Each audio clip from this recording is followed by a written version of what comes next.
sai ko le pe mo fa tabu ati atu ha tonu mi Amerika fika waki pe mo view a Senturi Pentani to kon me gia a mi Amerika to kon me gia ti da economy Britania ko na view ko ni o peisi e mi he fe hui ko ha ai uhinga ne velai anu ko alofa e tahano tata ko due al atoko ni adu ni di motor do ape ka utonga mo me mai ko hi ge mo fa ka si yange ke ngai me ko do ape koko ke ta fonua te due ade fe ui ko ha uhinga ne velai anu ko alofa e tahano tata i wa fa ma no ko yo me lai ne hoko i wa fa ma no itonga ko lava ta we wa no me tu e ka te mo kalati pe mo e fatamaki hono tutu no alofa e tahano tata ko fatamaki o tata ni hoko o tafoki ato lahi me ka utaki te mokalati he na mo tafu mo hu ge na tono no fa itaki pe i kai mo fo the failure in leadership and strategy na hoko la Centurion ne pe ko ngai ha nai o liu te mokalati o mahino e ngai me go hoko he pati o doanga o fa o taulau he ngai o go o te ki sa pu e mata mama ko ini fa itaki taka tau ta tokanga e malawa ke tau toi musi ai fainga ta tau he kau o we lau ke tono no ko ini ai taha ko mata tau he malawa fai taki ko John Maxwell na ikai ke nau ilo ki mu abeto ki sio ki ai honau kau mui na ikai ke nau sio o mama o atu ke sio a honau kau mui they fail to see before others saw and they fail to see fairer than others saw na pe Senturi ka pa na ikai hana amanaki ke me ni hoko ta ha ta ko ma ai ho na to ni ma be toto e fa na ni mofia e vela mo ko to no fa taki e ko ka taki le ko pa ke ura ki ya we na usio ke ngai we sia e hoko amui e na tui fa kau e ko hi ko na tui mo na ngai fa kau pe mo na me tohi mo na urea ai to nga mu e a mo ha mai me na kau mui the logical and practical outworking of the ideas, writing and speeches.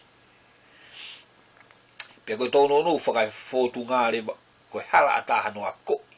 Pe fa ma fa mo malanga i ma huinga ke fa paki melino. Ko fo ngale le ta haya.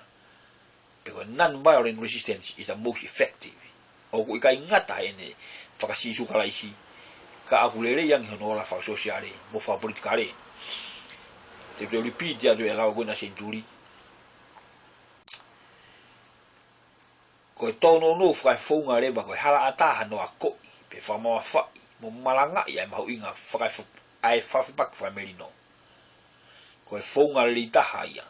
non violent resistance is the most effective o go ga ngata ine fa si su ka isi ka kulele yang hono ola fa sociale mo fa politicale na hoko ni fa hoa fa pak melino fa pak fa fitau yo wa fita hawa ni fa pare e fa ta anga o ga fa yako saini se political American Political Science Association ai tohi ko why civil resistance works the strategic logic of non-violent conflict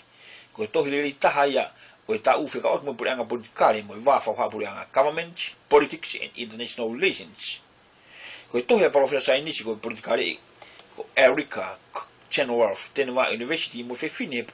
podunga ki muri America in foreign affair ko ina fra hoa ngai fa pak melino me fa pak fa fetau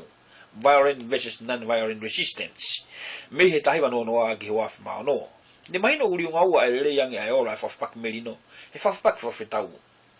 e fa pak melino to la hang no ka mui ola le yang ena wi kuna ya i fra kautau o puanga fa wa pe tolonga mo la le yang ai liu fra demokrati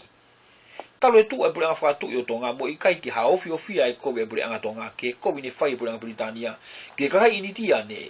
uki ma kanti o lawi miliona hono kakai ke na fa pa ki melino pe na e ola le e na feinga o kai ofi ai ko be puanga tonga ke ko vi mo la ula ne fai e ka hina o Amerika ke ka uri e na ya uke na tamate e fa na to la e ka uri e kengi hina hange ko current Ku Klux Klan kane uke Martin Luther King ai fa ki melino pe neongo ne iku mole e mo ui ka utu ya dola ka pau na fa ta Luther King ma ka uri ne me mremo America ring toto ko me atau ne me hoko i South Africa kana ikai e militaki e Africa testimony tutu ke owa e fiu ono trata no i tau firau lanu reconciliation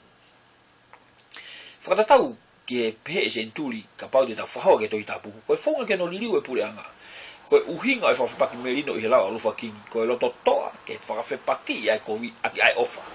a courageous confrontations of evil by the power of love